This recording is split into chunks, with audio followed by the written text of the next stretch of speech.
कहते हैं किसी भी दौर की सबसे बड़ी ताकत उसकी करेंसी होती है और आज की दुनिया में ये ताकत बंदूक या टैंक से ज्यादा नंबर्स, ट्रेड और फाइनेंस के जरिए काम करती है।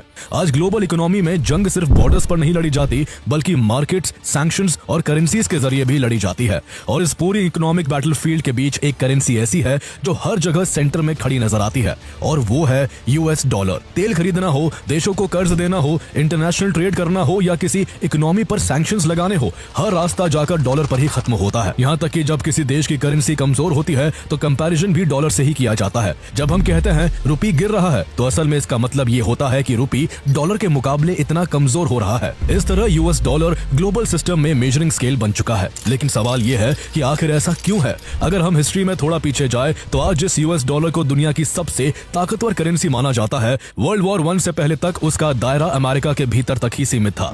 इतना ही नहीं, 1913 तक अमेरिका के पास अपना सेंट्रल बैंक तक नहीं था और इंटरनेशनल ट्रेड में यूएस डॉलर की कोई खास भूमिका नहीं थी। यानी आज का फाइनेंशियल सुपर पावर उस समय खुद ग्लोबल सिस्टम के बाहर खड़ा था। तो फिर सवाल और गहरा हो जाता है कि जिस यूएस डॉलर का कोई ग्लोबल स्टेटस नहीं था, जिस देश के पास सेंट्रल बैंक तक नहीं थी, वही यूएस डॉलर कुछ दशकों में ही दुनिया की बैकबोन कैसे बन गया? डॉलर के पीछे आज ना गोल्ड है, ना कोई नेचुरल रिसोर्स की बैकिंग है, लेकिन फिर भी दुनिया की ज्यादातर करेंसीज, ट्रेड और रिजर्व्स इसी यूएस डॉलर के आसपास घूमते हैं। क्या ये सिर्फ अमेरिका की ताकत का नतीजा है या फिर उसका डॉलर एक ऐसे सिस्टम का हिस्सा बन चुका है जिससे बाहर निकलना अब प्रैक्टिकली इम्पॉसिबल हो गया है? कैसे अमेरिका ने उन देशों को घुटनों पर ला दिया जिन्होंने डॉलर को चैलेंज किया? आखिर कैसे वर्ल्ड वॉर 1 और वर्ल्ड वॉर 2 ने यूएस डॉलर को ग्लोबल करेंसी बनाने में अमेरिका की मदद की? आज हम ऐसे दौर में जी रहे हैं जहां पैसा एक क्लिक में ट्रांसफर हो जाता है, लेकिन हमेशा ऐसा नहीं था। यहां तक पहुंचने के लिए पैसे ने एक बहुत लंबा सफर तय किया है। ह्यूमन सिविलाइजेशन के शुरुआती दौर में ट्रेड बार्टर सिस्टम से होता था। बार्टर सिस्टम में कोई फॉर्मल करेंसी नहीं होती थी, बल्कि इसमें एक सामान के बदले दूसरा सामान मिल जाता था। जैसे किसी को आलू चाहिए होते तो वो गेहूं देकर आलू ले सकता था। ये सिस्टम तब तक ठीक था जब तक ट्रेड सीमित था और जरूरतें सिंपल थी। लेकिन जैसे जैसे ह्यूमन सिविलाइजेशन ने डेवलप करना शुरू किया, वैसे वैसे एक ऐसे मीडियम की जरूरत महसूस होने लगी जो यूनिवर्सली एक्सेप्टेड हो और वैल्यू स्टोर कर सके। इसी जरूरत से ट्रेड में कमोडिटी मनी की एंट्री हुई, जिसमें गोल्ड, सिल्वर और कॉपर जैसी चीजें व्यापार के लिए यूज होने लगी। इन चीजों की सबसे बड़ी ताकत ये थी कि लोग इन्हें एक्सेप्ट करते थे और फ्यूचर के लिए स्टोर भी कर सकते थे। इसके बाद मेटल कॉइन्स का कॉन्सेप्ट आया। 600 बीसीई के आसपास एनाटोलिया में लिडिया किंगडम ने लिडियन स्टेटर मिंट कराया, जिसे दुनिया की पहली ऑफिशियल कॉइन बेस्ड करेंसी माना जाता है। ये कॉइन्स गोल्ड और सिल्वर के नेचुरल मिक्सचर से बने होते थे और उन पर सिंबल्स बने होते थे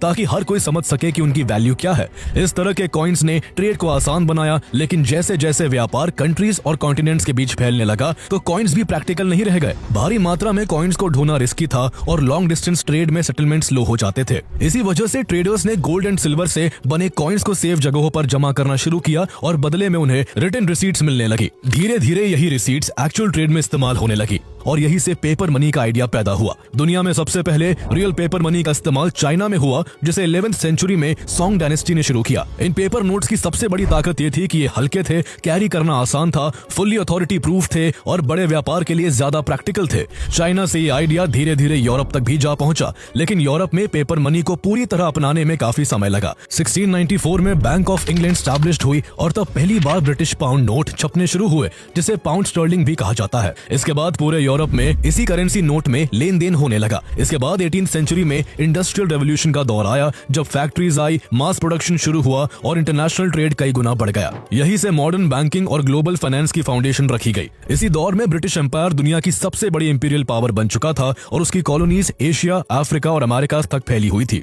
ग्लोबल शिपिंग रूट्स, सी लेन्स और पोर्ट्स पर ब्रिटिश नेवी का कंट्रोल था। जहां ट्रेड रूट्स का कंट्रोल होता है, वही करेंसी का इन्फ्लुएंस भी बनता है। इसलिए लंदन दुनिया का फाइनेंशियल कैपिटल बन गया और पाउंड स्टर्लिंग ने दुनिया पर अपना दबदबा बना लिया। लेकिन 20वीं सेंचुरी की शुरुआत में हुए वर्ल्ड वॉर 1 ने इस गेम को बदलना शुरू कर दिया। वर्ल्ड वॉर 1 ने ब्रिटेन की इकोनॉमी को गहरी चोट दी। वॉर का भारी खर्च, बढ़ता डेट और इंडस्ट्रियल स्लोडाउन ने पाउंड की स्ट्रेंथ को कमजोर कर दिया। ब्रिटेन पर युद्ध खत्म होते होते 7.8 बिलियन पाउंड्स का कर्जा हो चुका था, जो कि उसकी जीडीपी से लगभग 1.3 टाइम्स ज्यादा था। इसी बीच अटलांटिक के उस पार यूनाइटेड स्टेट्स नाम की एक नई ताकत उभर रही थी। वर्ल्ड वॉर 1 के दौरान अमेरिका ने यूरोप को भर भर के वेपन्स, रॉ मटेरियल और इंडस्ट्रियल गुड्स सप्लाई किए, जिससे यूरोप जहां डेटर बनता गया तो वही अमेरिका क्रेडिटर बन गया। यही से ग्लोबल इकोनॉमी का बैलेंस धीरे धीरे शिफ्ट होने लगा और पहली बार ग्लोबल ट्रेड में यूएस डॉलर उभरा, जो आने वाले समय में दुनिया की फाइनेंशियल हिस्ट्री को पूरी तरह बदल देने वाला था। अगर यूएस डॉलर के इतिहास को ब्रीफ में समझे तो ये ऑफिशियली 1792 में कॉइनेज एक्ट के जरिए अमेरिका की नेशनल करेंसी बना था।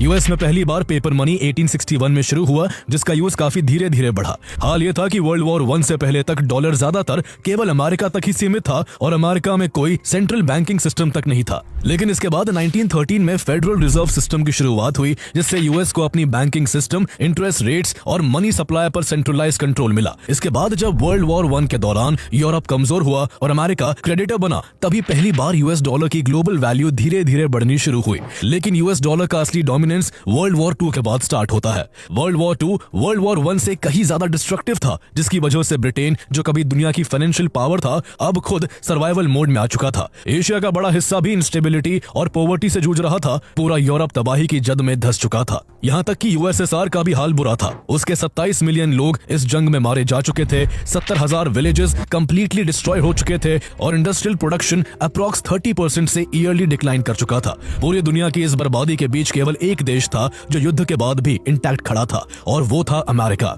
चूंकि अमेरिका सीधे तौर पर वॉर की लास्ट स्टेज में इन्वॉल्व हुआ था, इसलिए उसको ज्यादा नुकसान नहीं पहुंचा था। इसके उलट वॉर के दौरान अमेरिका की मैन्युफैक्चरिंग कैपेसिटी इतनी तेजी से बढ़ चुकी थी कि 1945 तक दुनिया के कुल इंडस्ट्रियल प्रोडक्शन का 50% से ज्यादा हिस्सा अकेला अमेरिका प्रोड्यूस कर रहा था। इतना ही नहीं, पूरी दुनिया के गोल्ड रिजर्व्स का 70% हिस्सा अकेले अमेरिका के कंट्रोल में आ चुका था और दुनिया की ज्यादातर बड़ी इकोनॉमीज अमेरिका की कर्जदार बन चुकी थी। अब युद्ध की तबाही के बाद यूरोप को रीबिल्ड करने के लिए कैपिटल चाहिए था, ट्रेड को रिस्टार्ट करने के लिए स्टेबल करेंसी चाहिए थी और इकोनॉमीज को संभालने के लिए एक भरोसेमंद सिस्टम चाहिए था। इसी पूरी सिचुएशन के चलते 1944 में अमेरिका के न्यू हैम्पशायर के ब्रेटन वुड्स में एक कॉन्फ्रेंस होती है, जिसमें 44 देशों के रिप्रेजेंटेटिव्स इकट्ठा होते हैं। यहाँ ब्रेटन वुड्स एग्रीमेंट होता है, जिसके तहत यूएस डॉलर को गोल्ड से लिंक किया जाता है और तब 1 आउंस गोल्ड की कीमत $35 तय होती है। इसके अलावा बाकी देशों की करेंसीज को डॉलर से पैक कर दिया जाता है, जिसके बाद यूएस डॉलर उस स्केल की तरह बन जाता है जिससे दुनिया की सारी करेंसीज को